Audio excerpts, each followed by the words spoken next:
আসসালামু আলাইকুম। Marriage care বিডির বিবাহ বিষয়ক আলোচনায় ৮০তম পর্বে কথা বলবো বিয়ের খরচ কমানোর উপায়। বিয়ের সিজন চলছে, তাই ব্যাপারটা অনেকের জানা থাকলে ভালো হবে। তো বর্তমানে তো বিয়ে মানে অনেক খরচ। হল, খাবার, তারপর সাজসজ্জা, ডেকোরেশন বলেন, ফটোগ্রাফি, পোশাক, নানা ধরনের প্রোগ্রামের অভাব নাই ওয়েডিং প্ল্যানিং ইভেন্টস ম্যানেজমেন্ট কোম্পানিগুলোর কাছে। আর এই যে খরচ, এই খরচ সামলাতে দেখা যায় অনেক পরিবারের হিমশিম খেতে হয়।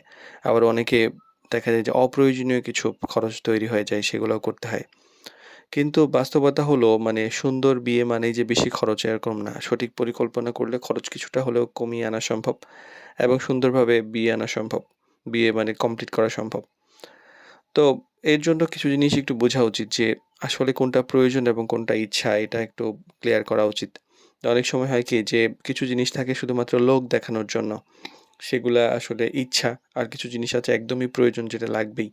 যেমন অতিরিক্ত সাজসজ্জা, অপ্রয়োজনীয় অনুষ্ঠান, অতিরিক্ত কাপড়-চোপড় কেনা, এই ব্যাপারগুলা অনেক সময় অপ্রয়োজনীয় থাকে এবং সেটা লোক দেখানো। আবার ছোট পরিসরে আয়োজন করা যেতে পারে। অনেকেই বিয়ে, যারা ব্যবসায়ী তারা তো বড় করে করছেন, যে তাদের ব্যবসায়িক উদ্দেশ্য আছে বা যেটা করা যায় না সেটা তো একটা ব্যাপার। কিন্তু অনেকেই আছে বড় অনুষ্ঠান দেখে আমি বড় অনুষ্ঠান করব।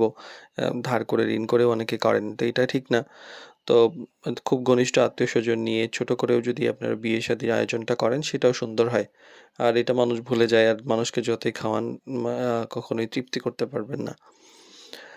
আর অপ্রয়োজনীয় একাধিক অনুষ্ঠানের একটা ব্যাপার থাকে। অনেকের থাকে না, গায়ে হলুদ অনুষ্ঠান, রিসেপশন অনুষ্ঠান, প্রি ওয়েডিং অনুষ্ঠান, তারপর মানে ফটোগ্রাফির অনুষ্ঠান, এই ধরনের ব্যাপার অনেকগুলো থাকে যে একাধিক অনুষ্ঠান করা হয়।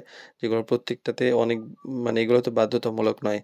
তো এই ব্যাপারগুলা না করে একটা অনুষ্ঠান করে খরচটা কমিয়ে আনা সম্ভব।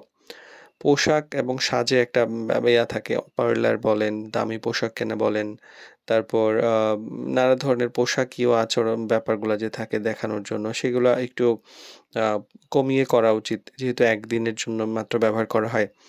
আর একটা ভালো অপশন আছে, সেটা হলো ভাড়া নেওয়া। সেটাতে খরচ অনেক কম হয়। মানে অনেক দামি, দামি পোশাক না কিনে ঢাকায় বা বিভিন্ন শহরে বড়, বড় কোম্পানি আছে যারা পোশাক ভাড়া দেয়। সেখান থেকে খুব সুন্দর কম মূল্যে কাজটা করে ফেলা যায়। আগে থেকে পরিকল্পনার একটা ব্যাপার থাকে। হঠাৎ করে আয়োজন করলে অনেক খরচ বেশি হয়। তো আগে থেকে পরিকল্পনা করে যে কোথায় কি করব না করব দরদাম করে আ ভালো সার্ভিস নেওয়া সম্ভব খুঁজে বের করে। আর সামাজিক একটা প্রতিযোগিতার ব্যাপার হয়ে যায় যে অমুক এই করেছে, অমুক সেই করেছে, ওনারটা দেখেও আমারটাও করতে ইচ্ছা করছে। এই ধরনের যে একটা প্রবণতা থাকে। অনেকে মহিলা মানুষ যারা থাকেন একটু বাসায় চাপ দেন যে ওর বাসায় ওর বিয়েতে তো এই করেছে, সেই করেছে, আমাদেরটা হবে না কেন? অমুকের বিয়েতে তো এত ভরি স্বর্ণ দিয়েছে, এত বেশি কাবিন করেছে, আমারটা কেন নয়? এরকমের একটা প্রবণতা অনেকের তৈরি হয়। তো এইগুলা দয়া করে করবেন না। এটা দিয়ে আসলে বিয়ের কখনো সুখ শান্তি আসে না। বরং এইগুলা নিজের সামর্থ্য অনুযায়ী সুন্দরভাবে করাটাই সবচেয়ে ভালো। আর বিয়ে একটা মানে পবিত্র সম্পর্কের শুরু। মানে সেখানে কোনো প্রতিযোগিতা না করে কম খরচে সুন্দরভাবে মানে ব্যালেন্স করে করাটা অনেক বেশি সুন্দর। অনেক বিয়েতে তো শুনি যে খাওয়া নিয়ে মারামারি লেগে গেছে। তারপর গেইটে মারামারি লেগে গেছে, ঝামেলা হয়ে গেছে। আবার কাবিননামা নিয়ে ঝামেলা হয়ে গেছে।